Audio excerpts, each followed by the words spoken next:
Invasion Day on the English Channel. Allied fighting men equipped with all types of firepower, with tanks, trucks, and bulldozers board landing craft for the long-anticipated assault on Fortress Europe. The breaching of the German West Wall is only another of the raids to beat down our enemies.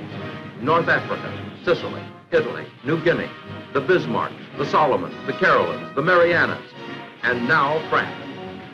Here on the coast of Normandy, Allied troops slash into Germans in the greatest amphibious operation of all time. Thousands of landing craft of all kinds unload the fighting men on the beaches. With the regularity that comes from careful planning and from the machines to help carry out the plans, landing craft come on in waves, waves of destruction for the Nazis in their breached and blasted fortress. This is June 6th, D-Day on the French coast. At Detroit Diesel on D-Day -1, workers turn out to celebrate the completion of the 100,000th GM diesel invasion engine. General Manager W.T. Crow congratulates Factory Superintendent Jack Forsyth and other plant representatives on their accomplishment, and the men and women of Diesel are proud of their record. To Mr. C.F. Kettering, Vice President of General Motors, who with his research men has contributed much to the development of Diesel, falls the honor of presenting the 100,000th Diesel to the Navy. Mr. Crow, ladies and gentlemen of the Detroit Diesel, it's a great thrill to me to be out here and see this tremendous expansion that's come in this business. As Bill tried to give you an outline of the ups and downs of any new thing, but when you think of in only 6 years' time, we've gone from a shop that was hoping the engine would work to one in which we have this tremendous pressure, and this 100,000 engines represents 22 million horsepower. Of course, in this power war that we're in now, horsepower, we have to have a plenty. As you know, when we were running a normal automobile a year, when we was making, say, 4 million cars, if you counted each car 50 horsepower, that was 200 million horsepower that we were turning out each year in automobile engines. But now with all the aircraft and all the diesels and everything, the amount of horsepower that's taken to overcome these peculiar ideas that Mr. Hitler had is quite sizable. I know of no one that I would sooner present this engine to or unveil it in his presence than Admiral Taylor, who is here today. So, Admiral.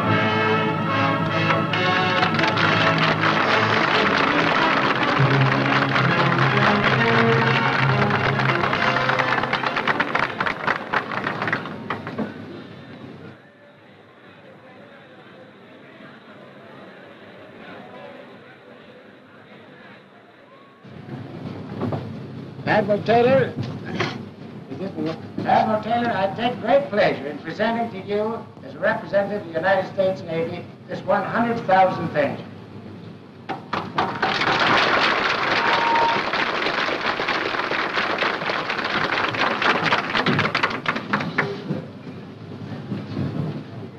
Thank you very much, Mr. Terry. Fellow Americans, it is indeed a pleasure and a privilege to represent Secretary of the Navy Fire Staff here today on the occasion which marks the delivery of the first 100,000th diesel landing craft engine to your Navy. The 100,000th Diesel, ready to follow up Invasion Day. 100,000 engines representing 22 million horsepower. 100,000 engines whose parts are completely interchangeable.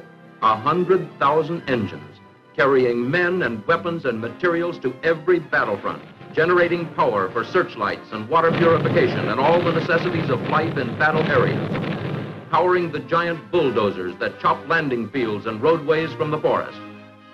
Today, all over the world, American men and American machines are fighting a war of destruction so that with victory, they may devote themselves to constructive, lasting peacetime effort.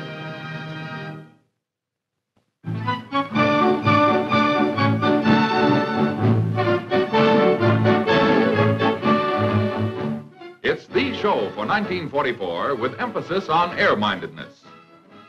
The industries of Detroit join with the Army in the Army Air Show at the Detroit Airport. It's a far cry from the first automobile show, which introduced those flashy models of 1900 and 1901. But the Air Show follows in that tradition, with just about all of Detroit's industries represented. That's the GM exhibit there, for instance, marked by the glistening tent. Crowds pack jam the show every day, and there are special sessions like this morning's for night shift war workers and their families. Most of the old favorites of the days before gasoline rationing are here. Today, they're displaying machines of war in place of straight eights and convertible coupes with white sidewall tires. Here's Cadillac's M5 tank, Pontiac's anti-aircraft gun, Oldsmobile's automatic aircraft cannon, and here's Packard and Hudson. Ford presents the amphibious Jeep. And here's the Ford-assembled Liberator bomber, powered by Buick and Chevrolet-built Pratt & Whitney engines. These young ladies show keen interest in the Liberator. It's just like the one their Tom and Dick and Joe are using to blast the jets. General Motors, one of the largest producers of firepower, aviation power, and aircraft, is well represented. Chevrolet is here, and so is the Diesel Pancake. Fisher Body shows the General Sherman tank, one of the meanest weapons on tracks. Just ask Field Marshal Rommel. Johnny there tells his ma that Uncle Fred is a gunner on one of those babies. So Johnny wants to find out how the General Sherman takes them there and brings them back. He does. The airplanes draw the crowds, especially such favorites as Eastern Aircraft's Avenger torpedo bomber. But the big attraction seems to be over here. It's GM Truck and Coach's Duck. Do your stuff, Duck.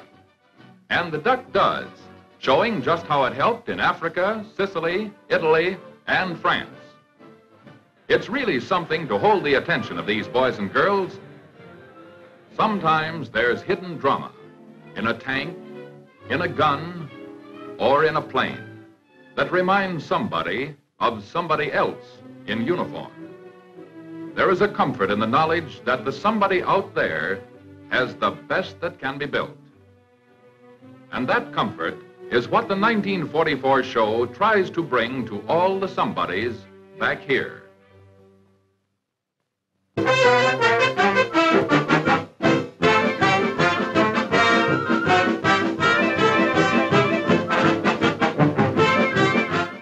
Step right up, folks, and see the Wildcat. The Wildcat that flies, the killer of Japs and Nazis. Not the only one in existence, the 2,500th of its kind. The flying, fighting, wilder Wildcat of Eastern Aircraft Division.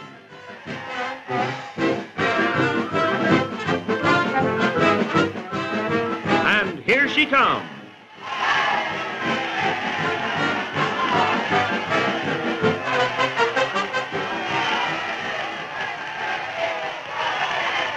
The first of these General Motors Wildcats made their appearance at this same Linden plant on September 1st, 1942. Only 7 months after the formation of Eastern, a combination of 5 former GM automotive plants. That first Wildcat caused quite a lot of excitement around Linden. Since that memorable day, these powerful, stubby-winged, carrier-based warplanes have made history in the hands of Navy and Marine Corps aerial fighters.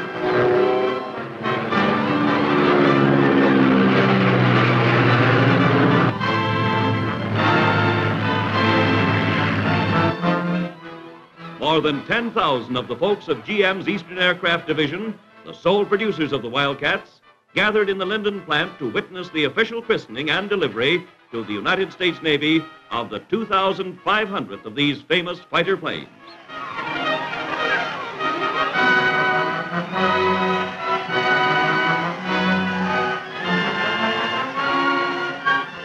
George Auld, assistant manager at Linden and master of ceremonies, introduces P.E. Baugh, Linden plant manager.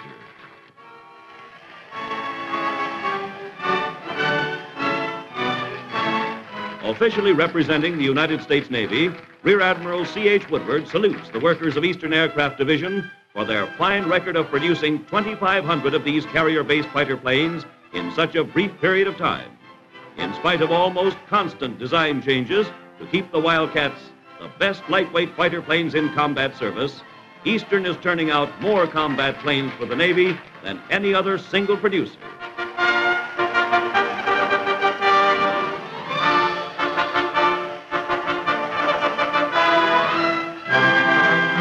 Queen of the day and sponsor of the 2,500th Wildcat is vivacious Mary Martin, Broadway goddess and musical comedy star of One Touch of Venus. Well, here we go, folks. Bring on that bottle of champagne. And where's that flying, fighting Wilder Wildcat?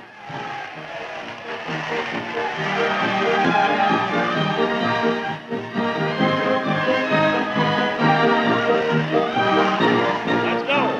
Come on, sock it. Come on, Socket. Get it. Go ahead and sock it. Right on the button, Jerry. Come on. What you waiting for? Let's go. Yes, now. Come on. George. Sock it. There we go.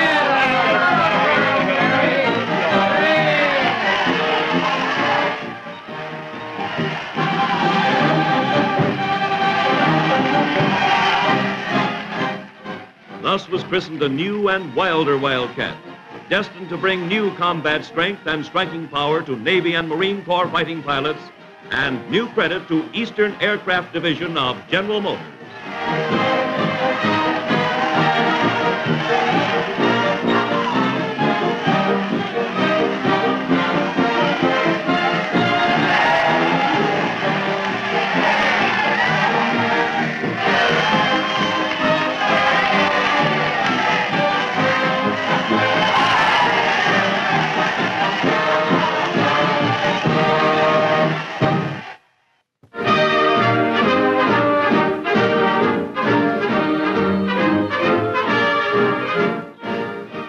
Indiana's largest Buick dealer is one of the first dealerships in the country to receive the Army-Navy E Award.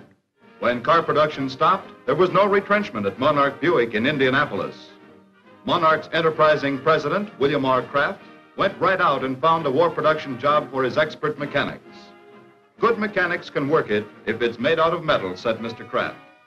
So he acquired an adjoining building and organized a machine shop.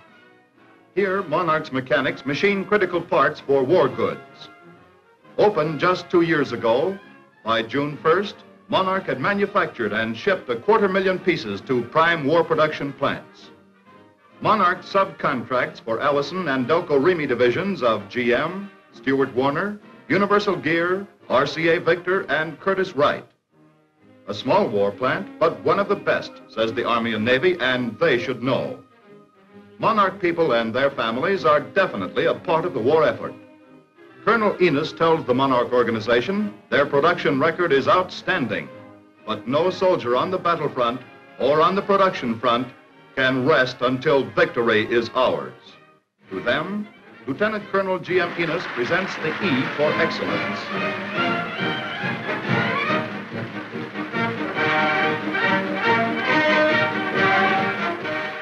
For the Navy, Lieutenant Commander R.W. McGregor thanks Monarch for meritorious and distinguished service in time of need. The governor of Indiana is on hand to congratulate Indiana's active sons.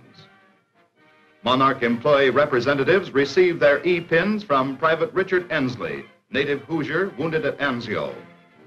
For his organization, Mr. Kraft accepts the award and tells of some of the troubles that faced Monarch in the early days. At first, we didn't know which side of a turret lathe was up, says Mr. Kraft, but we rolled up our sleeves and found out. He pledges his organization to continue the good work, to make the Army and Navy as proud of Monarch as Monarch is of the E for excellence. But this is only a part of the excellent job done by the Monarch organization. Mr. Kraft has maintained a complete service setup, separate from the subcontracting machine shop, but essential too. Necessary trips must be made every day. This means automobiles need lubrication. A motor tune-up makes that older car perform better, helps speed our vital highway transportation. Wheel alignment saves wear and tear on tires that must travel extra miles.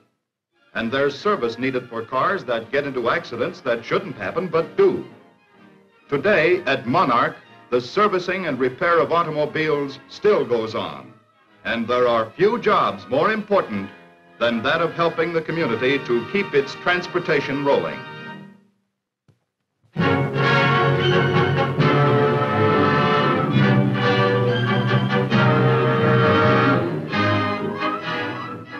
Captain Don S. Gentili, famous American ace, pays visit to the GM division at Vandalia. The men and women who build propellers for several of Uncle Sam's fighter planes, including the Mustang, turn out in force to welcome the ace Mustang fighter pilot. Mr. W.J. Blanchard, General Manager of Aero Products, and Captain Gentili, with members of his family, arrive at the ceremony. We in Aero Products must continue to do our part, says Mr. Blanchard. Captain Gentili has certainly been doing his. He is a fighter pilot with 27 German planes to his credit. A fighter pilot decorated by General Eisenhower. The Aero Products folks meet the flying captain. I'd rather be flying a Mustang than making a speech, says Captain Gentili. So I'll just thank you for the propellers you've sent to the Air Forces and tell you that production and bond buying are the things you can do to keep the boys on the victory trail. Now for a look at the plant to see the aeroprop in the making. Yes, it's a good job, a great job that America is doing. It's craftsmen, technicians, and flyers working together to bring defeat to the enemy and a return to the way Americans like to live.